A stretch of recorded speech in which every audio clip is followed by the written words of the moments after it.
자요 150페이지요.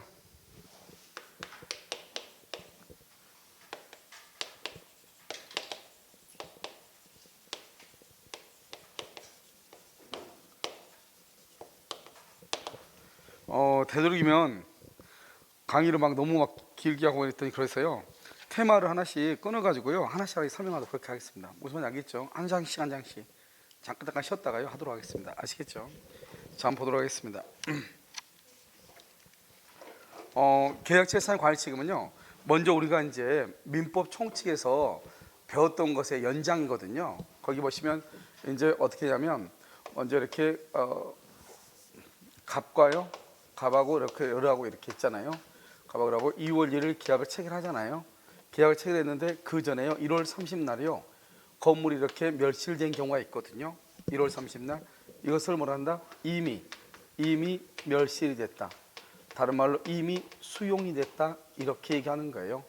이것을 뭐라고 하냐면 원시적 불능이다 이렇게 얘기하죠. 이렇게 원시적 불능일 때는 무슨 이익을 배상한다고 그랬죠?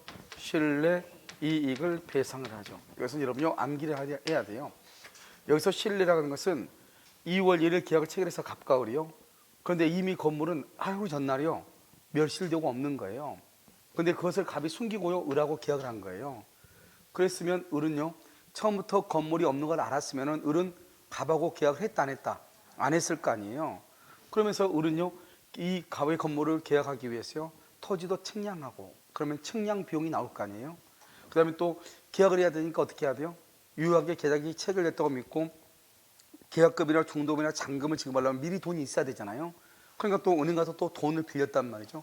그러면 은행에서 돈을 차입을 하면 또 이자가 나갈 거 아니에요. 그런 것들을 뭐라 한다? 신뢰이익이라고 얘기하는 거예요.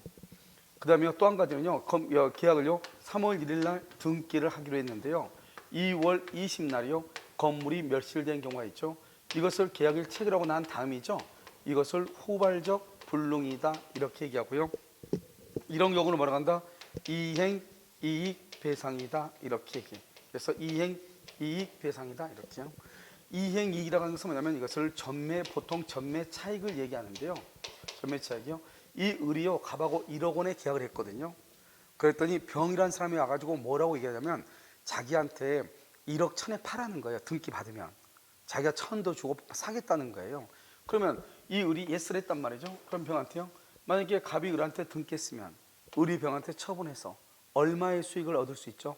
1,000만 원의 수익을 얻을 수 있었잖아요.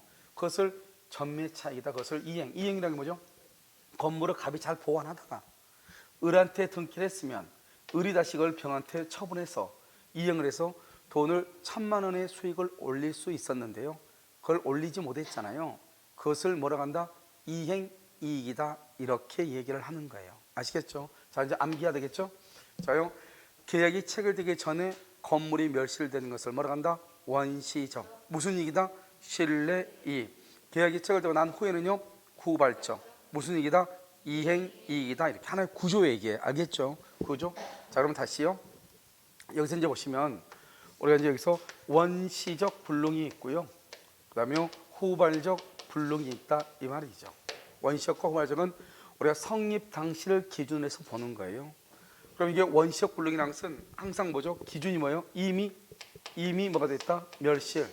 이미 뭐가 됐다? 수용. 이런 말이 나오잖아요. 그럼 이건 원시적이에요. 후발적은요 무슨 체결 후. 우리가 계약은요 매매 계약만 하는 게 아니잖아요. 예를 들어서 임대차 계약이라든가 매매 계약이라든가 뭐든지 아무튼 계약 체결 후. 그럼 뭐죠? 이것을 후발적이다 이렇게 얘기하는 것이에요. 자 원시적이면서요 그 다음에 객관적 불능이 있고요. 그 다음에 여기요 전부 불능이 있고요. 일부 불능이라고 하는 것이 있어요. 객관적 불능하고 주관적 불능이 있어요. 주관적 불능 뭐고 객관적 불능 뭐냐면요. 지금 현재 이렇게 건물이 있죠. 건물이 있는데요. 우리나라는 참 특이하게요. 이게 갑의 소유란 말이죠. A가요 B한테 이 건물을 매매할 수 있는 거예요. A가 B한테. 그러면요 이 A는 갑한테 이것을 사가지고 등기를 넘겨줘야 되잖아요. 그러니까 매매 계약을 했단 말이죠. 그런데 갑에서 A가요 갑한테 등기를 가져와서 B한테 등기를 이전해주면 아무 문제 없잖아요. 그러니까 남의 물건에 대해서 계약해도 아무 문제가 없는 거예요. 아시겠죠? 근데 뭐가 문제가 되죠? 갑이 등기 안 해주죠. 그럼 우리 A가 B한테 등기 못 해주죠. 그러면 어떻게 돼요? B가 손해잖아요. 그럼 B가 누구한테 쫓아간다? A한테. 그러면 A한테 너 책임져라. 그것을 우리가 좀 이따 보겠지만 담보 책임이라고 얘기하는 거거든요. 담보 책임이요. 그렇기 때문에 원칙적으로 원시적이고 객관적이고 전부가 불능이죠. 이렇게 전부가 불능이면 원칙적으로 이것은 무효가 되거든요. 무효. 알겠죠? 그런데 535조 계약 체결상에 무슨 책임이요? 과실 책임을 질 수가 있다, 이런 말이죠. 이 말의 뜻은 뭐냐? 계약을 체결하는 과정에서 잘못 있는 사람은 책임을 진다, 이 말이죠. 그런데 반드시 뭐가 있어야 돼요? 과실이 있어야 되죠. 그래서 뭘 져요? 책임을 지는 거죠. 무슨 책임을 지는 거죠? 여기는 원시적과 관계가 되죠. 원시적 불능은 무슨 이익을 배상한다? 신뢰 이익을 배상하죠. 그래서 신뢰 이익을 배상하는 거예요. 그래서 여기서요. 그래서 계약 체결상의 책임은 신뢰 이익 배상을 얘기하는 것인데요. 여기서 이제 우리가 객관적이라서 주관적하고 지금 설명하면, 이 주관적은 건물 자체는 있잖아요. 건물 자체는 있는데 만약에 A가 B한테 이걸 처분해 매매를 했단 말이죠. 계약 자체는 유효인데 만약에 갑이 A한테 등기를 해줘가지고 A가 B한테 등기하면 다행인데 등기를 안 해주면은 A가 B한테 등기할 수 없잖아요. 건물을 있는데 등기를 못 해주죠. 그것을 주관적이라고 얘기하는 거예요. 그래서 지금 여기 건물 있어요, 없어요? 지금요? 있죠. 근데 건물이 철거돼가지고 없어. 철거되고 없으면 등기해 줄래? 해줄 수가 있어요, 없어요? 없죠. 그것을 객관적이라고 얘기하는 거예요. 알겠죠? 그래서 이것은 객관적이고 전부가 불능일 때 무효라고 하는 것이고요. 그 다음에 일부 불능이다, 이것을 뭐란다? 미달됐다, 이런 말. 이것은요 뭐라고 얘기하냐? 수량을 지정한 매매라고 얘기하는 거예요. 그러면 수량을 지정한 매매라고 하는 것은 평당 100만 원이요. 100평에 대해서 계약을 했다, 이 말이죠. 1억 원이에요. 그런데 측량을 하니까요, 1억 주고 사가지고 왔는데 측량하니까 20평이 부족한 거예요. 그럼 어떻게 20평 부족하니까 1억은 너무 많이 준 거잖아요, 돈을요. 그럼 이런 것을 뭐라 한다? 574조 수량 부족의 담보 책임이라고 하는 거예요. 이렇게 담보 책임의 경우는 원칙적으로 뭐가 되냐? 유효가 돼요. 그래서 유효니까요, 매수인이 선인 경우는 여기서 대금 감액을 청구할 수 있고요, 계약을 해제할 수 있고요, 손해배상을 청구할 수가 있는 거예요. 그래서 대금 감액, 계약 해제, 손해배상, 이것을 청구할 수 있어요. 무슨 알겠죠? 그러니까 이거 대금 감액을 하려면 계약이 유효가 돼야 돼요, 무효가 돼야 돼요? 유효가 돼야 되는 거잖아요. 그래서 이것은 유효가 돼요. 여기서 또 한 가지 중요한 것은요, 우리가 이렇게 미달된다, 일부가 부족하다, 이 말이잖아요. 이런 경우는 담보 책임으로 가는 거지 계약 체결상의 과실 책임을 대는 것이 아니에요. 그래서 항상 이게 문제가 돼요. 예를 들어서 우리가 갑과 을이 계약을 체결했는데, 그래서 100평이 있다고 생각하고 계약을 했는데 부족하다, 이 말이죠. 그럼 항상 뭐라고 되어 있나? 그것은 계약 체결상의 과실 책임을 진다, 이런 말이 나오거든요. 그런데 실제로 이 두 사람 간에는 계약 체결상의 과실 책임이 되려면요, 전부가 불능이 돼야 되거든요. 지금 여기 일부가 불능이잖아요. 그럴 때는 계약 체결상의 과실 책임이 아니다, 이 말이죠. 아시겠죠? 그때는 뭐로 가는 것이다? 담보 책임이다. 그러니까 먼저 우리가 구조를 딱 알고 나서 이걸 보면은 아무것도 아닌데요, 구조를 모르는 상태에서 보면 아주 복잡해져요. 아시겠죠? 그래서 원식을 먼저 한번 보죠. 여기 보면 150페이지요. 150페이지 보셔요. 보면 원시적, 객관적, 전부 불능이죠. 그러면 유효이다, 무효이다? 무효. 그래서 원시적, 객관적이죠. 이미 멸실, 이미 수용. 무슨 이익 배상이다? 원식이니까 신뢰이익. 그 다음에 후발적은 계약 체결 후죠. 후. 그러니까 무슨 이익이다? 이행이익. 딱 이거 한 세트예요. 자, 원시적 불능은 뭐다고? 신뢰이익. 후발적은 이행이익.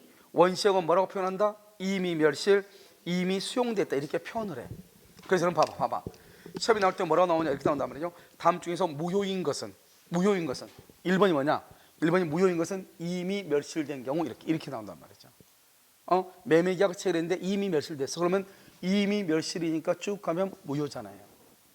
다음 중에서 계약 체결상의 과실 책임을 찾으시오. 그럼 딱 이미 멸실, 이미 수용된 경우 그만 찾으면 돼.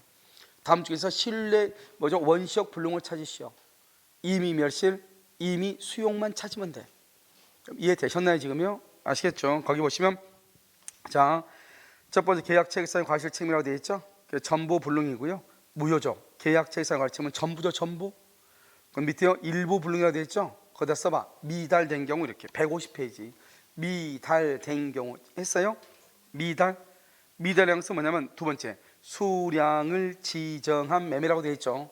그 수량을 지정한 매매라고 하는 말의 뜻이 뭐냐? 여기 있어요. 평당 100만 원 100평 이렇게. 이걸 뭐라 한다? 아파트 분양이라고 하죠. 아파트 분양이요. 여러분 우리가 아파트 분양은 뭐죠? 평당 100만 원에 뭐라고 되어 있다? 100평 이렇게 돼 있어 안 돼 있어? 되어 있어. 그래서 평당 100만 원에 100평 이것을 아파트 분양이라고 얘기를 하는 거예요. 아시겠죠? 그래서 평당 100만 원에 100평 이렇게. 자, 됐나요? 됐죠? 그래서요, 우리는 그것을 수량지가 매매인데 이런 경우는 뭐다? 담보 책임 박스에 담보 책임 박스. 수량 부족 거기 옆에 담보 책임이요. 담보 책임인 것이지 이게 뭐가 아니다? 계약 체결상의 과실 책임이 아니다. 이 말이 중요하다 이 말이죠. 무슨 책임이고? 담보 책임. 담보 책임은 유효이다 무효이다? 유효이다. 유효이다. 이게 중요해요. 유효이다 이렇게.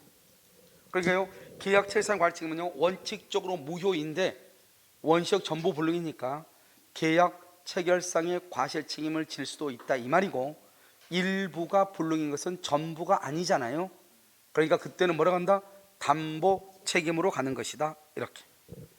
자, 밑에 이제 후발적을 한번 보셔요. 자, 후발적은요 계약을 체결하고 난 후죠. 그럼 후발적은 원칙적으로 유효해요. 그래서 그러면 계약 체결 후 그럼 무조건 유효해요. 무조건 유효. 그런데 여기 보면 누가 있냐면 매도인 또요 매수인 또는요 쌍방 이렇게요. 매도인을 뭐라고 한다? 채권자의 채무자예요? 채무자. 매도인은요 왜냐하면 항상 물건을 가지고 기준으로 해. 물건을 넘겨줄 사람을 의무죠. 물건을 받을 사람은 권리죠. 알겠죠? 매수인을 뭐라고 한다? 채권자라고 얘기해요. 그래서 그걸 쌍방 이렇게. 매도인 매수인요. 매도인이 채무자가 잘못하죠. 잘못으로 건물이 멸실되잖아요. 이것을 뭐라고 표현한다? 채무 불이행이다 이렇게 얘기해요. 채무 불이행 이렇게. 그래서 여러분요 가장 시험에 많이 나온 게 앞으로 여러분들이 수도 없이 보는 용어 중 하나가 채무 불이행이에요. 그런데 이 채무 불이행이라는 것은 원칙적으로 후발적이 돼야 돼. 그래서 원시적에서는 절대로 채무 불이행은 말이 안 나와. 그래서 여러분요 여기 보시면 계약 체결상 과실 책임 있죠? 이거는 원시적 불능과 관계되죠. 이 원시적 불능에서는 계약 체결상 채무 불이행이라고 하는 말이 절대로 나올 수가 없는 거예요. 됐죠 지금? 자, 두 번째는요 채무 불이행은 채무자가 잘못해야 되죠? 그렇잖아요. 근데 여기는 채권자가 잘못했죠. 채권자가 잘못했죠. 이것은 채무 불이행이 아니다. 아니에요. 이걸 뭐라 한다? 위험 부담이다 이렇게 말이 완전히 다르죠. 그러니까 위험 부담의 경우는 채무 불이행의 말이 있어 없어? 없다. 왜? 이것은 자 원시적은 채무 불이행이 없어. 후발적이 돼야 돼. 그러면 채무자가 잘못해야 돼. 그런데 채권자가 잘못하죠. 그럼 우리 이것을 말한다? 위험 부담. 쌍방이요 잘못이 없어요. 쌍방이 잘못이 없이 건물이 멸실됐어. 이걸 뭐라 한다? 천재지변이죠. 제3자가 방화했다 이 말이죠. 그러면 제3자라고 하는 것은 채무자와 채권자는 아니죠. 결국 채무자가 잘못했다 안 했다? 안 했다. 쌍방이니까 채권자 채무자 둘 다 잘못이 없다잖아요. 채무자가 잘못해야 채무 불이행인데 채무자가 잘못이 없다잖아요. 그래서 이것도 뭐라고 한다? 이것도 위험 부담이라고 얘기하는 거예요. 이것도 위험 부담이다 이렇게 얘기해요. 지금 됐나요? 자, 그럼 또 한 가지. 자, 다시 한번 봐봐 이제. 자, 여기서요 우리가 이제 또 뭐를 보냐면요 여기 쭉 이렇게 텍스트가 돼 있잖아요. 그런데 쌍방이 잘못이 없잖아요. 여기서 또 뭐가 나온다? 대상청권이 나와. 그래서 우리가 좀 이따 위험 부담에서 보면 돼. 대상청권이라는 말이 또 나온단 말이죠. 그 다음에 채무불이행 있죠. 채무불이행 있으면 계약을요 해제하고요 원상 회복을 청구할 수 있고요. 그래서 원상 회복 의무가 있고요. 그 다음에 손해배상 청구권이 있어요. 손해배상을 청구할 수 있어요. 그럼 잘 봐봐요. 여기를 잘 봐봐. 여기를 잘 봐봐. 여기 지금 다 후발적과 관계되잖아요. 그래서 그럼 시험에 뭐라고 나올 수 있다? 다음 중에서 후발적 불능과 관계가 없는 거, 이게 나와요. 그럼 100% 정답은 뭐가 된다? 100% 정답 뭐요? 계약 체결상의 과실책임. 뭐라고? 계약 체결상의 과실책임. 왜 계약 체결상의 과실책임이에요? 후발적 불능은 봐봐, 몇 개가 있냐? 채무불이행 있죠, 하나. 그 다음에 또 뭐가 있죠? 해제 2개, 원상회복 의무, 손해배상 청구, 위험부담, 대상 청구권 하나, 둘, 셋, 넷, 다섯, 6개나 되죠. 6개잖아. 근데 원시적은 뭐 하나가 대표적인 게 뭐예요? 계약 체결상의 과실책임밖에 없거든. 그러니까 항상 시험은 뭐라고 하면 절대로 나올 수 없다. 다음 중에서 원시적 불능이 아닌 것은 이건 절대로 시험에 나올 수 없는 거라고. 원시적 불능이 아닌 것은 시험에 나오려면 어떻게 해야 돼요? 4개의 지문이 있어야 되잖아요. 그건 4개의 지문이 있을 수가 없기 때문에요, 원시적 불능이 아닌 것은 이렇게는 절대로 안 나와. 그러면 후발적 불능과 관계가 없는 거, 이게 나와. 정답은 언제나 뭐다고? 계약 체결상의 과실책임이다, 이런 말이죠. 이해됐죠? 다시. 자, 지금부터 우리가 후발적 불능은 계약 체결 후죠. 원시적 불능은 계약 체결하기 전이죠. 이미 멸실, 이미 수용. 무슨 이익배상이다? 신뢰이익. 후발적은 무슨 이익? 이행이익이죠. 자, 원시적 객관적 전부 불능은 유효다, 무효다? 무효. 후발적은 유효. 이게 차이가 있죠. 전부가 불능일 때는 무슨 책임이다? 계약 체결상의 과실책임이 있다. 만약에 미달했다, 미달, 일부가 부족하다, 그건 뭐라고 한다? 담보 책임이지. 뭐가 아니다? 계약 체결상의 과실책임이 아니다, 이렇게. 그 다음에 후발적은요, 매도인, 채무자가 잘못해야 되죠. 그걸 뭐라고 그래? 채무 불이행. 만약에 채권자가 잘못한다, 뭐라고 한다? 위험 부담. 쌍방이 잘못이 없다, 그러면 채무자가 잘못 없다, 이 말이죠. 그러면 그걸 뭐라고 한다? 위험 부담이다. 그래서 우리가 채무 불이행이 가장 중요한데, 채무 불이행은 반드시 3박자가 맞아야 돼. 첫 번째 뭐다? 후발적으로. 누가? 채무자가. 그 다음에 잘못해야 돼. 원시적 그러면 절대로 돼야 안 돼? 안 돼. 채권자가 잘못하면 돼야 안 돼? 안 된단 말이죠. 무슨 말인지 아시겠죠? 자, 한번 볼까요? 그림을 보시면 후발적은 원칙적으로 유효이다. 그 다음에 채무자가 잘못이 있다. 채무불이행, 계약해제, 손해배상 의무, 원상회복 의무. 채권자가 잘못했다. 위험부담. 쌍방이 잘못이 없다. 채무자, 위험부담, 그 다음에 뭐다? 대상청. 물론 채무불이행의 경우도 대상청구에 나와. 그런데 하나만 썼으니까. 그래서 후발적 불능과 관계없는 거 줄고 그것을 뭐란다? 계약 체결상의 과실책임이다, 이렇게. 이해되셨나요? 알겠죠? 그렇게 시험에 나온다, 이 말이죠. 자, 그럼요, 여기 이제 잠깐 그림이 다 있으니까 여러분요, 자, 지우고 뭐를 보냐? 계약 체결상의 과실책임을 지금부터 한번 보도록 그렇게 하겠습니다. 자, 여러분요, 계약 체결상 과실책임 봤나요? 자, 여기 한번 봐요. 계약 체결상 과실책임은 뭐가 돼야 돼? 원시적으로 객관적이고 뭐 전부가 불능이 돼야 되죠. 자, 갑이 있고 여기 을이 있죠. 갑을 매도인 매수인이죠. 자, 2월 1일 계약을 체결했어요. 그런데 어떻게 된다고? 이미요, 1월 30일 이미 건물이 뭐가 됐다? 멸실됐다, 이 말이죠. 이미 이것을 뭐라 한다? 원시적 불능이다, 이렇게. 원시적 불능이다. 무슨 이익이다? 신뢰 이익이다, 이렇게. 신뢰 이익을 배상한다, 이렇게. 자, 그다음에 여기서 이제 중요한 것은 뭐냐면, 신뢰이익 배상하고 반드시 뭐를 넘을 수 없다? 이행이익을 뭐하지 못한다? 넘지 못해. 왜요? 우리 이것을 원시적 불능과 관계되기 때문에 그렇죠. 그럼 신뢰는 뭐죠? 계약이 유효하게 성립될 것으로 믿었다, 이 말이고요. 그 다음에 이행이익은요, 계약이 유효하게 체결돼서 만약 이걸 전매했으면 전매 차익을 얻을 수 있었던 것을 얘기하는 거잖아요. 자, 그럼 자세히 봐봐. 신뢰이익은 이행이익을 넘지 못한다고 그랬죠. 그러면 신뢰이익이 만약에 100이다, 이행이익이 80이다. 그럼 얼마나 청구할 수 있다? 80을 청구한다, 이 말이잖아요. 아무리 100이어도 실이행이익을 넘지 못하니까. 그럼 반대로요, 실이행이익이 100이고요 실이익이 80이다. 그럼 얼마나 청구할 수 있다? 80을 청구한다, 이 말이죠. 80. 왜요? 이행이익의 범위 안에서 실내이익을 청구하는 거예요. 이행이익을 넘지 못하니까. 이행이익의 범위 안에서 실내이익이 원래 80인데 100을 청구할 수는 없는 거잖아요. 그래서 여기서 얼마다? 80을 청구하는 것이다, 이런 말이죠. 자, 문제. 151페이지 잠깐 한번 봐봐. 151페이지 보시면 여기 지금 뭐라고 나와 있죠? 갑은 을에게 그림을 매각하는 매매계약을 체결하였다. 그런데 그 그림은 이미 동그라미 이미라고 돼 있죠 지금.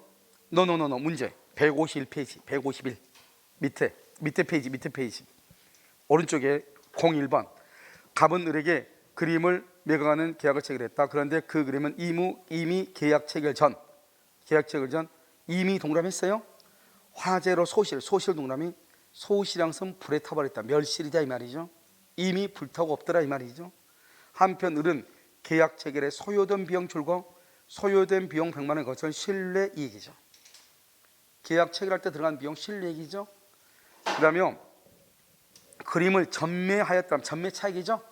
전매 동그라미 얻었을 이익 동그라미 전매 차익이죠. 이익이죠. 전매 이익은 얼마다? 500만 원. 이것을 무슨 이익이라 한다? 이행이익이다 이렇게. 그러면 실내이익은 얼마고? 100. 이행이익은 얼마고? 500. 그럼 얼마를 청구할 수 있다? 100을 청구할 수 있다 이 말이죠. 이행이익을 넘지 않는 범위 내에서 실내이익을 청구해.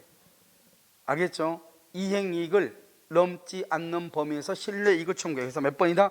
101번 100만 원이다 이 말이에요. 무슨지 알겠죠? 그래서 이것을 얘기하는 것이다 이렇게. 여기 보시죠 다시요. 이제 감정평가에서 나왔던 문제고요. 여기 보시면 여러분요 여기 갑이죠. 갑이 있고 여기 누가 있죠? 을이 이렇게 있죠. 그러면 여러분요 갑을 뭐라 한다? 갑은 잘못이 있어 없어? 자기 건물이 멸실됐는데 그래도 판매한 사람이 잘못이 있어 없어? 있죠? 그러니까 악이나 또는 뭐가 있어야 돼? 과실. 둘 중에 하나가 반드시 있어야 돼. 갑은. 을은요 반드시 뭐가 돼야 돼? 선의 무과실이 돼야 돼. 이게요 계약 체결상의 과실 책임에서는 갑은 악이나 과실, 을은 선의 무과실이 돼야 돼. 을은 아무것도 모르고 그래야지 신뢰죠. 나는 이 계약이 유효하게 체결된 것으로 믿었다 이 말이죠. 그걸 신뢰라고 하는 거잖아요. 그러니까 신뢰 이익을 청구하려면 을은 선의 무과실이 돼야 되는 거예요. 아시겠죠? 그래서 을이 선의 무과실이고요. 여기 갑은요 악이나 또는 뭐가 있어야 돼? 과실이 있어야 되는 것이죠. 이해되셨나요? 알겠죠? 그러니까요 이런 경우는 그럼 어떻게 돼요? 이런 경우는 갑은 을한테 무슨 이익을 배상한다? 신뢰이익. 그래서 요건이 반드시 갑은 악이다 과실, 을은 선의 무과실. 자 무슨 불능? 원시적 불능. 무슨 이익? 신뢰이익. 뭐를 넘지 못해? 이행이익. 딱 이것뿐이에요. 그러니까 이거밖에 없으니까요 계약 체결상의 과실 책임은 문제가 나오기 힘들죠. 그래서 몇 년에 한 번씩 나오는 거예요. 그런데 이제 지문을 만들어야 되겠죠. 5개를요. 그럼 어떻게 만드냐? 꾸역꾸역 만드는 거예요. 어떻게? 갑은 악이나 과실이 있어야 되죠. 그런데요 갑이 만약에 과실이 있어. 그럼 책임지는 거죠. 그런데 만약에 을도 과실이 있어. 을도 과실이 있어. 그러면 갑은 을한테 책임진다 안 진다? 아니 이건 눈 없어요? 갑은 악이나 과실이 있고 을은 선의 무과실이 돼야 된다 얘기했죠. 그런데 을이 과실이 있잖아요. 그러면 갑은 을한테 책임진다 안 진다? 안 진다니까. 요건이 갑은 악이나 과실, 을은 선의 무과실이라니까요. 을이 지금 과실이 있다잖아요. 책임진다 안 진다? 안 진다니까요. 알겠죠? 그 다음에 을은 선의 무과실이 맞아요. 그런데 갑도 선의 무과실이야. 그럼 이제 갑은 책임진다 안 진다? 갑은 책임지지 안 져? 아니 뭘 이렇게 번다게 해결되는 게 아니에요. 머리를 써야죠. 머리를. 알겠죠? 눈이 있다고 해서 공부가 되는 게 아니라고요. 말했잖아요. 갑은 뭐가 있어야 돼? 반드시 악이나 과실, 최소한 과실이 있어야 돼요. 선의 무과실이라잖아요. 그럼 책임진다 안 진다? 안 지죠. 을은 반드시 뭐가 돼야 돼? 선의 무과실. 그런데 과실이 있다잖아요. 그러면 갑은 을한테 책임진다 안 진다? 안 져요. 그러니까 반드시 요건이 뭐다? 갑은 반드시 악이나 과실이 반드시 있어야 되고 을은 반드시 선의 무과실이 돼야 된다니까요. 아시겠죠? 한번 볼까요? 자, 계약 체결상 과실 책임 가운데 나와 있죠? 자, 갑은요 악이 또는 과실이 있고 써놨잖아요. 갑이 만약에 선의 무과실이면 책임 없다고 해놨죠. 을은 선의 무과실이죠. 선의 무과실 반드시.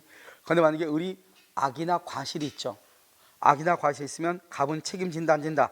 안 지죠. 그러니까 뭐라도 했어. 갑도 과실이 있고 을도 과실이 있으면 갑도 과실, 을도 과실.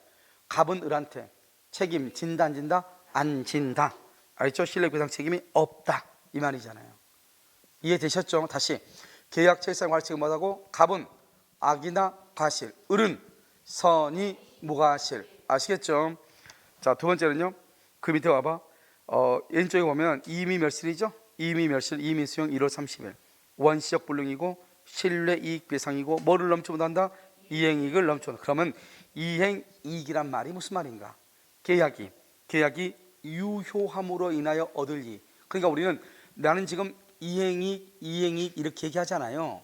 그런데 이 말을 어떻게 표현하느냐? 법조문에서는 계약이 유효함으로 인하여 얻을 이익, 그것을 이행이익이라고 하고, 옆에 있는 실리익 봐봐. 실리익은 뭐냐? 계약의 유효를 믿었으면, 믿은 거 뭐죠? 믿을 신자죠? 계약의 유효를 믿었음으로 인하여 받은 손해, 이렇게 얘기해. 계약의 유효를 믿었음으로 인하여 받은 손해, 그것을 뭐라 한다? 신뢰이익이다, 이렇게 얘기하는 거예요. 거기 보면 뭐라 나왔죠? 목적물 조사 비용, 융자받을 경우에 이자, 이렇게 나와 있죠. 이것을 이야기하는 거예요. 됐죠? 다시. 아무것도 아니에요. 자, 계약 체결상의 과실 책임은요, 갑은 반드시 뭐가 있어야 돼? 악이나 과실. 을은 반드시 선이 무과실. 알겠죠? 만약에 갑이 과실이 있어, 그럼 책임지죠.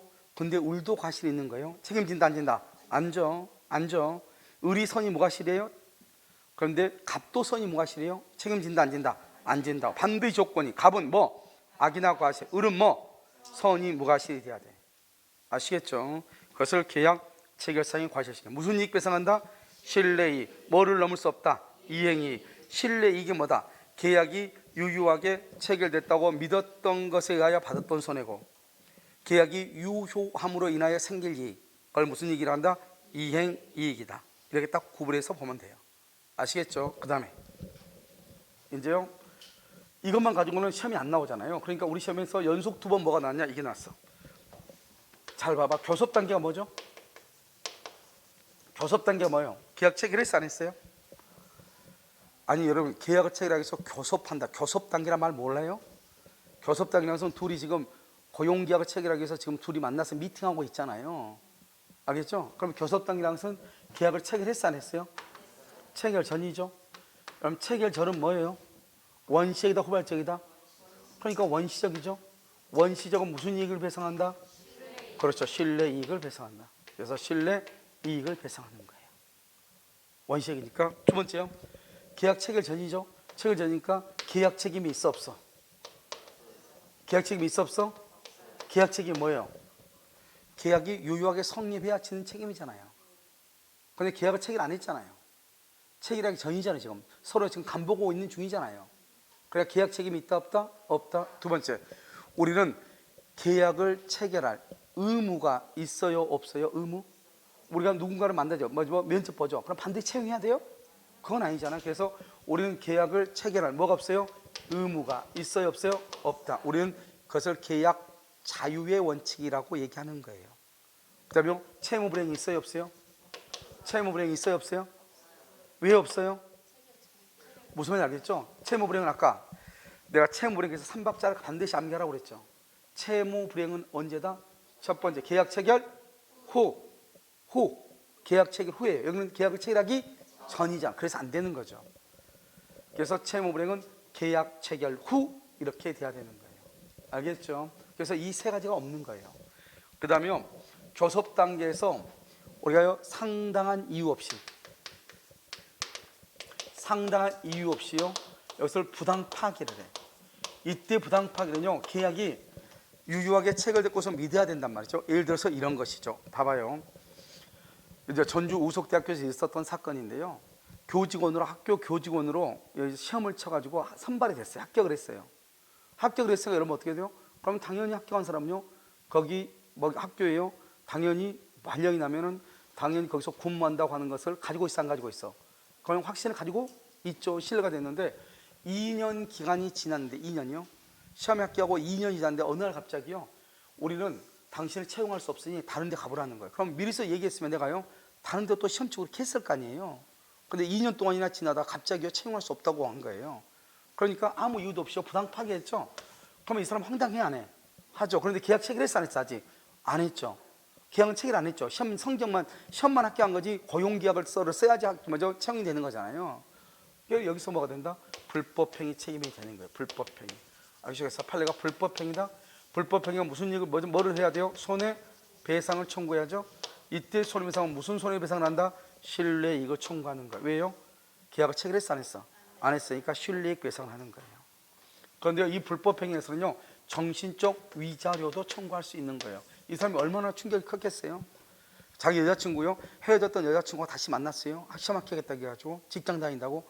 그런데요, 2년간 기다리는데 여자친구가요, 갑자기 다시요, 나는 직장 없다는 거예요. 그럼 그 여자가요, 알았다고 자살하고 또 고무 신고 또 갈 거 아니에요. 그러니까 이거 얼마나 정신적 충격 크겠어. 그러면 위자료 받아야 돼 안 받아야 돼? 받아야 되겠죠. 이러면 신뢰라고 하는 거지 뭐죠? 신뢰라는 것은 내가 믿었다는 거죠. 그러면 계약이 유효하게 성립됐다고 믿었다고 하는 거죠. 그거 신뢰죠. 그런데 봐봐요, 계약 체결의 좌절되더라도 어쩔 수 없다. 좌절되더라도 어쩔 수 없다. 이게 무슨 말이에요? 좌절돼도 어쩔 수 없어. 이게 무슨 말이야? 계약 체결이 안 돼도 그냥 괜찮아 이 말이죠. 이 말은 나는 계약이 유효하게 성립된다고 믿었다, 믿지 않았다? 믿지 않았죠. 그래서 이런 경우는 실내이익 배상을 청구할 수 있어 없어? 없다 이 말이죠. 두 번째요, 경쟁 입찰이죠. 이런 경쟁 입찰에 참가하기 위해서 견적서 작성 비용. 입찰은 뭐죠? 입찰? 이런 입찰을 뭐라냐? 부동산 경매를 얘기해. 부동산 경매의 경우는요, 그것은 내가요, 반드시 내가 낙찰받는다는 보장이 있어요 없어요? 없잖아요. 내가 반드시 낙찰받는 보장이 없죠. 그러니까 경쟁 입찰에 참가하기 위한 견적서 작성 비용도, 이것은 반드시 내가 낙찰받는다는 신뢰가 없죠. 그러니까 이것도 청구를 못하는 거예요. 그 다음에요, 이 사람이요, 일단 교직원 시험에 합격해가지고 집에서 대기 중인데요, 전화를 물어봤을 거 아니에요. 나 언제 발령되냐고. 그랬더니 저쪽에서 자꾸요, 뽑기는 뽑았는데 자리가 안 나잖아요. 자리가 안 나니까 자꾸 뭐를 그냥 있으라고 하기 좀 미안하니까요, 가서 운전면허증 따와라, 가서 뭐 워드 프로세서 자격증 따와라, 무슨 자격증, 소방 설비기사 자격증 따와라, 뭐 이것저것 자꾸 얘기하니까 이 사람은요, 다 필요한 줄 알고 열심히요 등록해서 학원 다니면서 자격증 딴 거예요. 그런데 갑자기 2년 있다가요, 너를 채용할 수 없다고 일방 통보가 온 거예요. 그러면 처음부터 이럴 줄 알았으면 나는 자격증 땄다 안 땄다? 안 딴 거 아니에요. 그러니까 이것을 뭐라 한다? 일방이요, 그런 것을 적극적으로 요구를 했잖아요. 요구를 해가지고 비용을 지출했잖아요. 이 비용에 대해서도 뭐 할 수 있다? 청구할 수 있다, 청구할 수 있다 이 말이에요. 그래서 여러분 한번 볼까요? 거기요, 교섭 단계요. 교섭이란 건 뭐다? 체결 전이죠. 원시적이죠. 밑으로 보면은 무슨 이익이다? 신뢰이익이죠. 신뢰란 말이 뭐다? 신뢰, 믿어야 되는 거죠. 지금 뭐라 나왔죠? 계약 체결이 좌절 동그라미, 좌절되더라도 어쩔 수 없다고 하면서 비용 지출이죠. 좌절, 신뢰도 아니다, 아니죠. 그래서 청구할 수 없다. 경쟁 입찰에 참가, 입찰 동그라미. 입찰하는 것은 뭐다? 부동산 경매죠. 경매는 반드시 내가 경락받는다는 보장이 있어요 없어요? 없죠. 그러니까 이것도 신뢰가 아니죠. 그래서 청구할 수 있다 없다? 없다. 맨 끝에요, 일방의 적극적 요구. 일방의 적극적 요구로 비용을 지출했다고 되어 있죠 방금. 그런 경우는 그 비용을 청구할 수 있다 없다? 있다 이 말이고요. 자, 계약 체결 전을 봐보면 계약 체결 자유의 원칙이죠. 그러니까 우리는 반드시 계약을 체결할 의무가 있어요 없어요? 없다. 의무가 없다 이 말이죠. 계약 성립한다 안 한다? 아직 안 했죠. 그러니까 계약 책임이라는 게 있어 없어? 없죠. 채무 불이행이라고 하는 것이 있어요 없어요? 없다 이 말이에요. 없다. 알겠죠? 계약 책임, 채무 불이행 책임 아무것도 없다. 거기요 150페이지요. 거기 보면 교섭 단계에서 부당 파기 다시 한번 보시면, 교섭 단계에서 부당 파기가 노랗게 되어 있죠. 상당한 이유가 있냐 없냐. 그러니까 상당한 이유가 있으면 적법이에요. 부당 파기가. 상당한 이유가 없으면요, 불법 행위에 따른 무슨 이익 배상이요? 신뢰, 불법 행위 줄고요, 신뢰 이익 배상 줄고요. 그 다음에 뭐 더 청구할 수 있다고 그랬죠? 맨 끝에 위자료, 정신적 고통이죠. 그것을 위자료 청구라고 하는 거예요. 그런 위자료도 뭐 할 수 있다? 청구할 수 있다 이런 말이에요. 이해됐나요? 다시 여러분 문제요 151페이지 2번 한번 봐봐요. 151페이지 2번을 보면, 자 2번 우리민법은 원시적 불능의 경우에 일정한 요건을 충족하면 원시적 불능 줄고요, 무슨 이익 배상이다? 신뢰이익, 거기 줄고요, 신뢰이익에 관한 손해의 배상 책임을 정하고 있다. 2번 을학교법인이 갑을 사무직원 채용시험 최종 합격자로 결정하고 재반 고빈 서류를 제출하게 한 후 갑의 발령을 지체하고 여러 번 발령을 미뤘으며 갑을 직원으로 채용할 수 없다고 통지할 때까지 임용만 기다리면서 다른 일에 종사하지 못했죠. 2년 동안 그랬단 말이죠. 이런 경우 을학교법인 우석대학교는 줄거 불법 행위자로서 손해를 배상할 책임이 있다. 그러면 이때 손 지금 151페이지. 그럼 이때의 손해를 무슨 손해라고 한다? 실내이익배상이다. 이렇게 실내이익배상 이렇게. 3번 계약 체결 시에 목적의 불능을 알았던 계약 당사자 줄거 알았던 갑이죠. 알았던 그러면요 상거죠. 알았던 계약 당사자 이를 알 수 있었던 상대방 줄거 상대방은 반드시 뭐가 돼야 된다고 그랬죠? 선이 무과실인데 이 사람은 알 수 있었던 그러면 과실이 있다 이 말이죠. 알겠죠? 을이 지금 알 수 있었다 과실이 있다 이 말이에요. 그러면 갑은 을한테 책임을 진다 안 진다? 안 진다 이 말이죠. 책임을 지지 않는다. 4번 손해를 입은 상대방은 반드시 뭐가 돼야 돼? 선이 무과실이 돼야 돼. 3번처럼 알았거나 알았다 그러면 악이 알 수 있었다 그러면 과실이란 말이죠. 악이나 과실이 있으면 된다 안 된다? 안 된다 이 말이죠. 5번 계약 체결상의 과실 책임이 있어서 실내이익뿐만 아니라 뭐까지도 청구한다? 이행이익까지도 OX X 무슨 이익을 청구한다? 실내이익 뭐를 넘지 못한다? 이행이익을 넘지 못한다 이렇게 얘기하는 거예요. 다시 무슨 이익을 넘지 못해? 이행이익을 넘지 못한다 이렇게. 아시겠죠? 이것을 계약 체결상의 과실 책임이다 이렇게 얘기를 하는 것이에요. 무슨지 알겠죠? 그럼요 잠깐 쉬었다가요 다시 하도록 그렇게 하겠습니다.